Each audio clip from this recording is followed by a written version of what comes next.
Well, hello, boys and girls. It's when we feel like it o'clock. I'm Pearl of Wisdom, and you're listening to my NHL Pearls of Wisdom.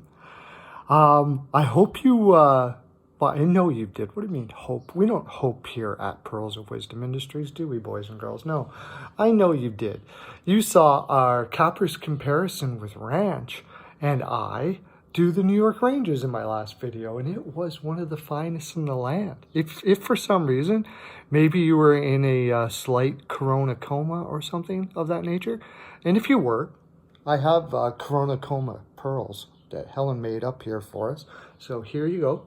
If you can sprinkle these on anybody with the Corona, and it'll go away. Just, I've been trying to send this off to the Donald Trump there, and you know, the guy in Italy, and haven't heard from them, but I'll send them anyway.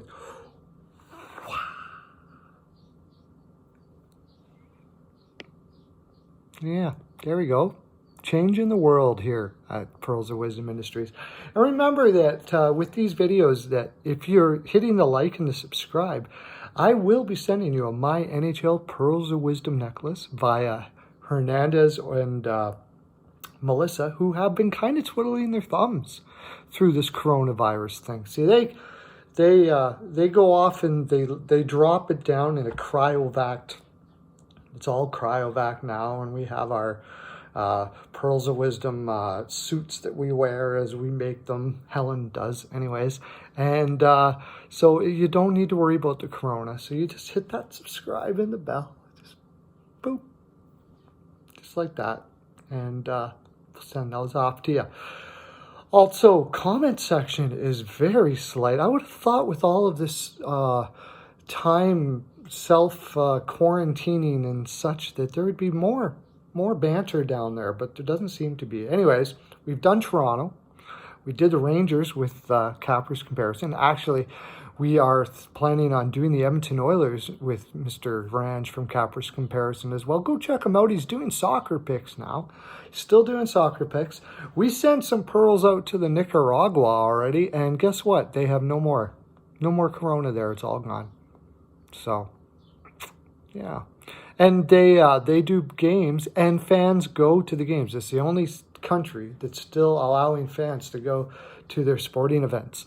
But anyways, he's doing them. He's being very successful. John from Ricketts Picks also does it. You might want to check him out. He's being very successful as well. We did a video together talking about that. You can scroll down and look at that. But today, we're going to go into, that's my... the pearls are ready beep buzzer that goes off. So we got some pearls ready there. I'll have to go take them and let them air out. But we're doing the Nashville Predators today. We got a letter from, I forgot to bring the letter. It was like Tori Spinner or something like that from California. I don't know why they like the Nashville Predators in California. Maybe they used to live in Nashville, but it was saying, could you please do Nashville next? So I was like, okay. So that's what we're doing. Okay, let's go to the Predators. Now the Predators, Nashville Predators, wow, they did some stuff last year, didn't they? They really thought they were solving a lot of their offensive problems by going to get Mr. Matt Duchene, who they picked up for $8 million a year until eternity, for a long time. And he did not fit well right away, that's for sure, last year. Ryan Johansson, and if you remember from previous videos back in the day, okay, I got it. All right, I know that they're ready, but I got a video to do here. Anyways, Ryan Johansson, when they traded Seth Jones, people were like, well, that's a good hockey trade. I was like, no, it ain't. No, it ain't. You're trading a young stud defenseman that's probably going to have Norris's in him. And I know they needed to trade a defenseman for a center, but that wasn't the one. If they would have traded maybe Ryan Ellis or something like that for a Johansson.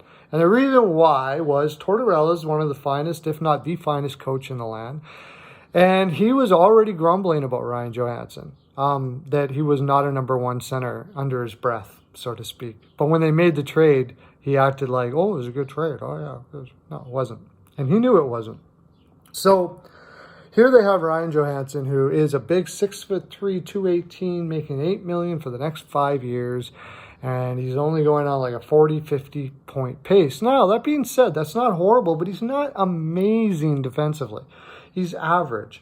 It's not terrible to have Ryan Johansson at that money. It's not terrible. But giving up Seth Jones for a guy at that money, that was tough. That was really tough. I would have rather have seen them trade Seth Jones and got a bunch of assets and waited for the right time to get a number one center. But anyways, what does that have to do with today? Well, basically you have Ryan Johansson and you have Matt Duchene, and you're probably not in there. They are probably not going to be able to get rid of them. So the Predators have to pretty much roll with them. Philip Forsberg, $6 million a year should be a very good contract. He had a poor year last year. We got to hope that was just an off year. Didn't seem to gel with Duchene, and I'm as surprised as I'm sure Poyle was that is the case. I think one of the biggest problems they had was that they brought Michael Granlund, or a right winger from the Minnesota Wild, and he didn't fit in well. There's a whole lot of not fitting in well here.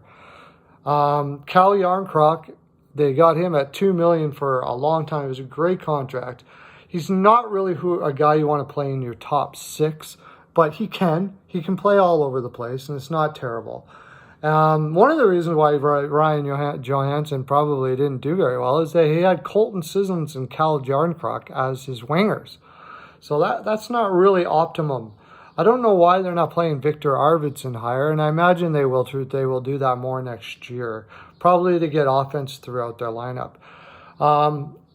Then they also have Kyle Turris at $6 million a year, who has taken a lot of flack. A guy who had potential in Ottawa to do 50, 60 points, but has been running more in the 40-point range. However, he is very good defensively, and he does play a solid overall game. I don't mind him. To tell you the honest truth, if I would rather have Ryan Johansson at Kyle Turris at 6 than Ryan Johansson at 8. Ryan Johansson's only 27 years old. He's got a lot left on his contract. It is possible. That is a tradable contract. There's still value for a big center out there that can put up 40, 50 points. There's still value out there. I'm not saying it's impossible to trade him. I'm saying that it's likely right now you're selling low because he had a low point total, and they're probably not going to get what they need to get from a Ryan Johansson. So they've got to really hope for a rebound season. All this being said, Yakov Trenin will come up and he'll play at. I'm going to go back to the other. This was their depth chart one I was on right now. I'm going to go back to just the straight goods on contracts. Michael Granlund is a free agent, and they will not re-sign him. Craig Smith is a free agent. He's been there a long time. They may ask him back, but he's going to have to come back for a lot lower money. He's still just a 40-point guy. He is very good defensively. But I think if they're going to really make a go of it, they're probably not going to sign either one of those guys, and they're going to go after a big fish that can shoot. That's one of the problems I think that was happening with Duchene. He was playing with Forsberg and Granlund. Forsberg can shoot, but he's more of a skate first, take the puck possession forward. He's not a take a pass forward so much. He's more take the puck to the net himself. Duchene needs a guy who can feed. And they need a guy that Duchene can feed, where I think if you did that, you'd see the chemistry come. And if you're going to do that, the guy out there, there's two people out there I think they're really going to go for, maybe three, that are free agents this year. And that would be Dadonov in Florida. He is 29 years old, coming off a $4 million contract. He's about a 50-point guy. No, sorry, he's 31 years old. He's coming off like 55, 60-point pace. I think you could offer him 5 years at $7 million, and it would probably do it, assuming he wants to come to Nashville. If not, Hoffman is about 30, and he's a 30-goal scorer on a regular basis. Again, you're looking at $7 million, somewhere around there. Somebody might go crazy and offer these guys a lot more, but I really like Dadonov better. He's more creative. He's a much more a player that I could see getting chemistry with Duchesne. Offer him 7, maybe even 7.5. So that would be almost all the money from letting Granlund and Smith go. The great thing is they don't really have anybody else to sign this year, so they could get away with that. And they have some young players that can move up the lineup. Rocco Grimaldi can play higher. Colin Blackwell played well as a 27-year-old, and you could sign him to a minimum, and I'm sure he'd be very happy just to get a one-way contract. So yes, there's plenty of depth there to be able to make that move, and to have somebody have chemistry with Duchesne, the value is enormous. And I think Poyle would think that would be, looking at his team all season, I just have a feeling he's going to take a look at that and really go after a guy like Dadonov. Another guy is Toffoli. Toffoli would be the second choice, I would say, if it's available. Toffoli played in LA, went to Vancouver. I don't know if he wants to stay in the West or what his thoughts about going to Nashville. It's hard to say. But one of those two guys, I think, are a must for this organization to hit the free agent market. If not, they do have a first and 2 seconds in this draft, and I imagine if they don't think they're going to be able to find it in free agency, they're going to use it. However, that's not optimum because they don't have anybody really coming up. They have some decent prospects, but nothing that's going to be ready right away. And it's not incredibly depth on the prospect front for Nashville because they've been using a lot of their draft picks to create this lineup. I think ultimately they would not want to go down that road. Necessary? They will, though. I'm sure they will, because Poyle is like that. He doesn't just sit around. As far as their defense is concerned, they have Ryan Ellis at 6.2 for 3, 4, 5, 6, 7. I think it's 8 years till he's like 37 years old. We'll see how that works out. But right now, that's a decent contract. They signed up Roman Josi. Thank God they did. And at $9 million, that contract's going to look good really quick. $9 million is not much. Is not going to be much for a guy who's a Norris Trophy caliber defenseman by the 2022-2023. So good job on that. They got Matthias Ekholm at a paltry $3.7 million for the next 3 years still. What a fantastic contract. That's their top 3 that they've been working on. It was a reason why they kind of let Seth Jones go and tried to get Johansson, because they probably figured they weren't going to be able to get Jones and Roman Josi. My problem with the Johansson trade was not that they had to trade Jones necessarily. And I don't think they necessarily had to. But if you were going to, getting just Johansson, I didn't think was enough. And it's showing that it probably wasn't. Dan Hamhuis is a UFA. You let him go. Dante Fabro is still on his... he's still only 21 years old. He struggled a little bit this year as an NHL defenseman, but not as a 21-year-old NHL defenseman. He actually did fantastic. He's going to be fine. And he's in for $925,000 next year because it's still his entry-level contract. So that's very good. Corbinian Holzer came in and actually played very well for Anaheim. He's 32 years old. He's been running on 1-year contracts for the last 3 or 4 years, and that's probably what they'll do here. Same $850,000, maybe league minimum. They need some lower-end defensemen for the fact that they've got a lot wrapped up in their a lot of money wrapped up in their higher-end defensemen. And, of course, the Duchesne trade. Their cap room is about $9 million. But like I said, you're going to give up $700,000 for that scorer on the wing, which is the most important thing that they need right now. Jared Tenorti, I wanted to bring this fellow up. He was drafted by the Montreal Canadiens, slow of foot, was an old school type defenseman. Montreal realized that it wasn't likely he was going to have an NHL career. He goes to Nashville, and the reason why I want to bring this up is just how amazing Nashville is at bringing up defensemen. They turn this guy, they brought him up, and I'm like, wow, things are getting thin in Nashville. If they're bringing up Jared Tenorti, he did very good. Like, I think they got him on a 2-way for next year, and I bet you he doesn't even see the minors. $700,000, beautiful contract for him to be a 5'6". To me, filled that role fairly well.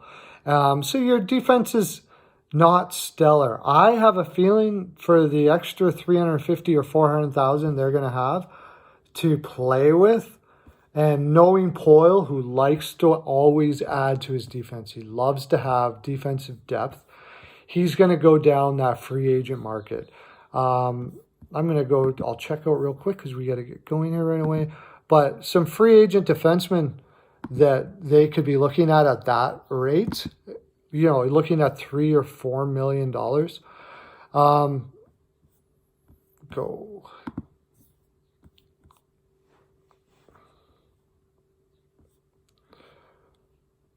Justin Braun, probably not. Justin Braun, maybe. I think he'd be looking at like Joel Edmondson, Mark Pesek. That would be a good pickup. I think Florida's going to let him go. The guy can play forward and D, and I thought he played well on both. I really don't know what their problem is with him, to tell you the honest truth. He's a good possession guy. He's not as physical as any other defenseman, but I think they drag down his value so much, you might be able to get him for $1 million or $1.5 million. And if you can, I'd be all over that. Derek Forbert, it'll be interesting to see what he can bring in. He made $2.5 million. He's played up in the 4-5. If you could get him at 3 for a couple years at 28 years old, that would be a good pickup. Kevin Miller's been injured a lot. I don't think there's going to be too much interest on anybody with him. Trevor Van Riemsdyk. I mean, there's a lot of guys that can fill in that role with. Dylan DeMello is going to be interesting to see. There would be a good example. 27 years old. Would he be happy with $2.5 million for the next 3 or 4 years? That'd be a fantastic contract if he was. It's hard to say what his market's going to be because he really made a name for himself last year in Ottawa. Somebody could kind of overpay, I would say. So there's a lot of guys out there. Lucas Spiza showed that he could play. Give him $750,000 a year. He showed that he's not washed up yet there in Winnipeg. He played well enough. There's a lot of good defensemen that they'll fill out. I think that's what they'll likely do. They're going to have to run with Rene as this goaltender again next year, and then he's off the books. Saros will be their number 1. They really got to bank on that chemistry coming from whatever winger they get with Duchesne, because they are kind of in trouble if it doesn't work out. They may have to do a complete rebuild here. For some reason, the chemistry in that team is not there. And I think that reason is they have too many guys that want the puck for themselves, and it doesn't mesh well with Duchesne. Duchesne is a guy who brings the puck in, looks for a man, and passes. They have too many wingers, such as Forsberg. There's several other ones as well. Arvidsson's kind of like that as well. So the guys I said that they should probably let go, Granlund, they like to bring the puck in themselves and do what Duchesne does, and leaves Duchesne kind of like, where am I in this? So they need some shoot first guys that like to not have the puck in the zone, get to the front of the net, get to the areas where they need to score.